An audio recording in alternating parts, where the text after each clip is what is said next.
বাসার কাছে পিঠা মেলা হচ্ছে। অনেকেই আমার এই লুক দেখে চিনতে পারবে না আমার মনে হয়। হ্যাঁ, চিনতে না পারারই কথা। আজকে রাজশাহীতে প্রায় 15 ডিগ্রি সেলসিয়াসের মতো তাপমাত্রা, মানে প্রচন্ড ঠান্ডা। তো এই জন্য এই ব্যবস্থা, একদম প্যাকেট হয়ে যাচ্ছি। মাহিন আগে গেছে, তো চলেন দেখি যে মেলাতে আসলে কি কি আছে পিঠা মেলায়। যদিও আমি জানি যে এখানে পিঠার সংখ্যা কম, মানুষের সংখ্যা বেশি, আর নাচ গান হচ্ছে। তো এইটা একটা বিষয়, চলেন আপনাদেরকে দেখাই। পিঠা মেলাতে ঢুকেই দেখি প্রচুর লোকজন একদম চিল্লাই চিল্লাই গান গাচ্ছে এবং খুব এনজয় করছে, নাচানাচি করছে, দেখে ভালো লাগলো। শহরের মানুষজন এখন গ্রামের পিঠার কালচারটাকে ভেঙে নতুন পিঠা মেলার কালচারটা ডেভেলপ করছে, এটা ভালো লাগতেছে।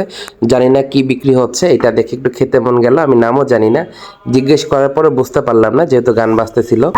এই আইটেমটার নাম কি? একটা দেখবে এক প্লেট।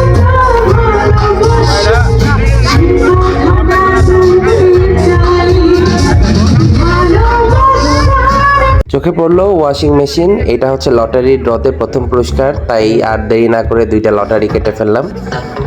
দুইটা নাম্বার, একটা মেয়ের নামে একটা বইয়ের নামে। তারপরেই এনজয় করতে শুরু করলাম এদের যে কনসার্টটা হচ্ছিল সেইটা।